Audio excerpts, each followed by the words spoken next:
Hervé Senni from cinemusic.com talking. So I already did a popular article about Distrokid a couple of months ago, so I wanted to make a new article covering the new features added to the service, and also to make a video of my account from inside for you to see how it is from top to bottom. So this is where you are uploading your music, creating a new store, a new album to be distributed on stores.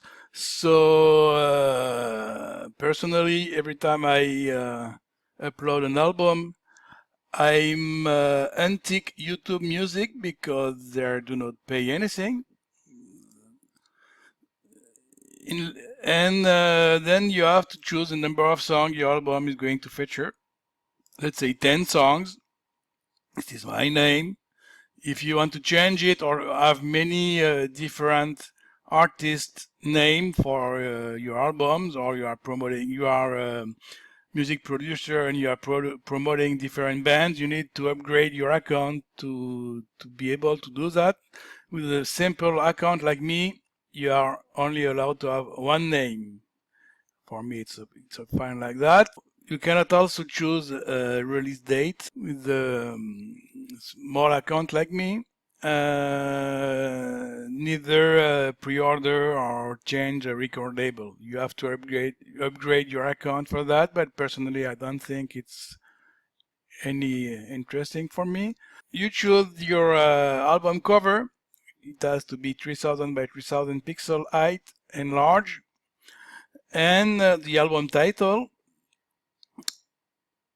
And also, if you want to change the iTunes price, you have to upgrade. Otherwise, it has to be like the generic price.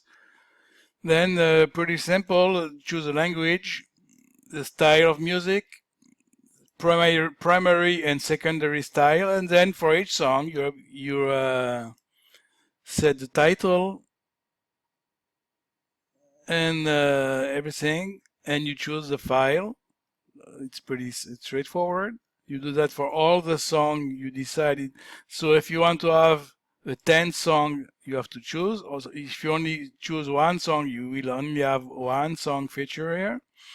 So let's say 10, because it's the normal length for a regular album. So you have all your songs set here. And at the end, before clicking done to upload everything, you have the opportunity to choose extra options and some mandatory checkbox to check in order to fulfill your album. So YouTube money, it's I don't think it's worth it, because it costs for a 10 song album $14.95 a year, plus 20% of YouTube and ad revenue from matches we detect. So that means if they detect someone using your music as a background for the video, they are going to keep 20% of the ad revenue of this guy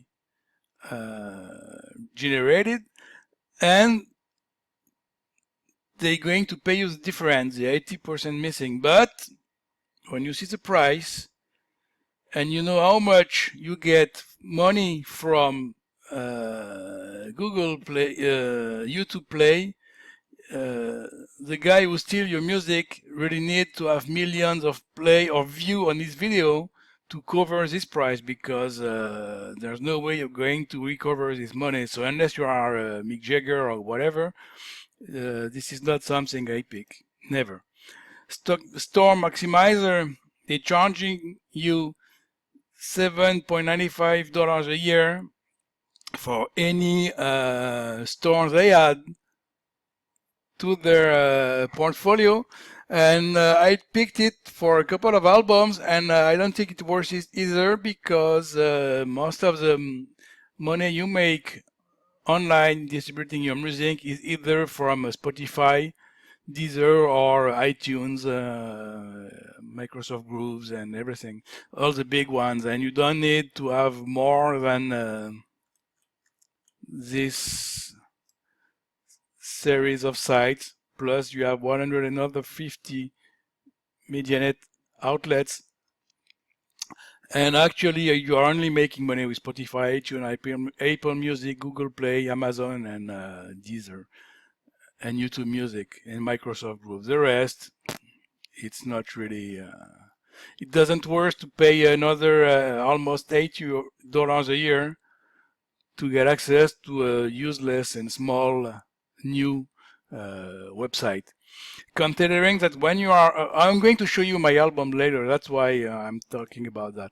So this is another option I'm not going to pick anymore. Shazam and iPhone Siri. I am picking this, and it's 99 cents per track.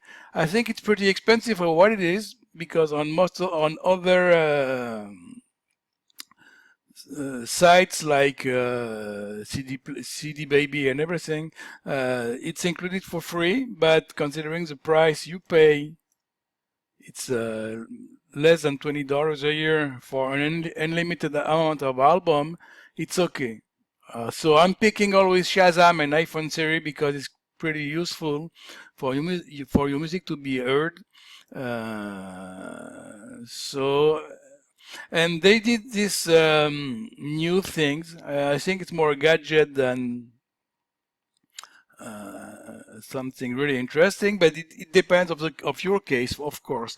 So if you want to leave a legacy, let's say you expect to die soon, or you only released a couple of albums and you don't plan to launch any new albums anymore, so you can check this. You pay only $49 one-time fee for a 10-song album. If you change the number of songs, the price is going to change also. But then your music, as they say, they will never delete it from stores, and you are always going to continue to get your royalties and forever. And so if you only have like a couple of albums released and you don't plan to release any new albums, you can pick this option and cancel your membership at Distrokid, and your albums are always going to be available on stores, and you are always going to pick your share and your royalties. Since I'm not expecting to die anytime soon, I'm not picking this option also. And then the mandatory checkboxes. So I recorded this music. You have to check it, otherwise you can't proceed. I'm not using any other artist name in my name, song title, or blah, blah, blah, blah, blah. And you have read the agreement, Distrokid agreement.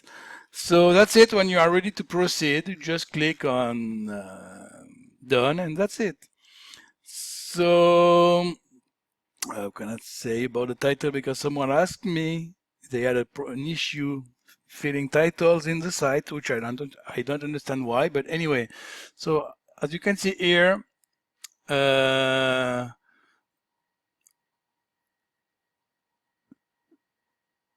if you have a feature artist, you have to use the word feat, F-E-A-T, in parentheses, with name separated by ampersand and commas. Example, as you can see, Sweetest Girl, parentheses, fit, point, icon, comma, Lil Wayne, and Naya, and you close the parentheses.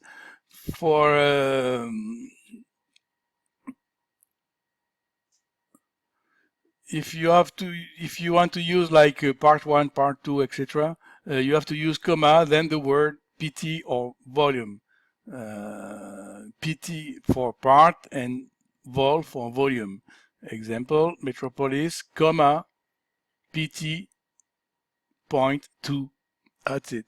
And for remix or versioning, you have to put it in parentheses. instrumental, etc. after the title.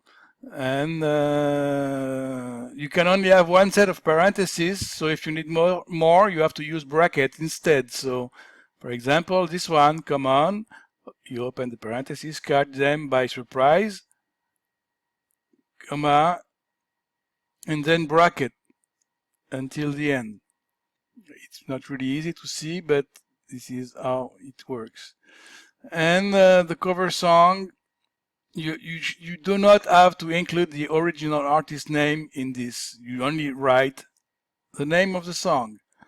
And you have to always enter the name of the song using the title case, which is always uppercase, the first letter of each word.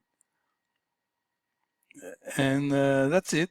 No date, no nothing. And if you do that, you shouldn't have any problem. I don't understand why this guy couldn't enter his title, but anyway, if you are doing a cover, that's it. You can, of course, you cannot use sampling, but you have like $1 a month per song, per cover song, to pay annually. So if you are releasing a 10-song cover album, you have $120 to pay every year. If you are only doing one cover, you have only $12 a year to pay for this song. Plus, they are taking where is it? Almost a little bit over 9 cents per song sold in the US from your earning, and pay it to the original songwriter, and you get 100% of the rest. That's about it. So just my music to show you my albums. You see, I have 8 albums released up to today, at these days. As you can see, they're all live, and if you want to modify them or change anything, change one song, whatever, you must select the album, and you must remove it from all store and starting everything again from the beginning, and pay all the option you already paid. Like on this one I picked Shazam and the Store Maximizer, which is the last time I picked that option, because I don't see, if you see, I also picked it for this one. Yeah, and you see, this is the first one, keep it simple here, and they didn't add the 2 extra store. Those albums were added too, because I opted for that option on this album after they added those 2 extra store. I don't know which one they are in this list. So up to now I paid this option for nothing. And if they don't add a new store anytime soon, then next year I will be rebilled another $7 for nothing. So since I did that a couple of months ago, I'm going to keep it like that for now. But if I don't see any changes or any new stores added, and if they do not deliver me some incomes, I'm going to opt out of these options on all of my albums, because I don't see why I should pay $7 for nothing.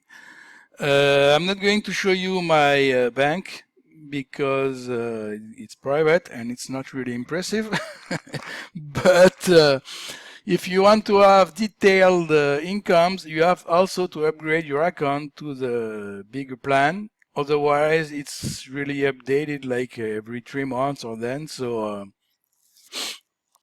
I don't know.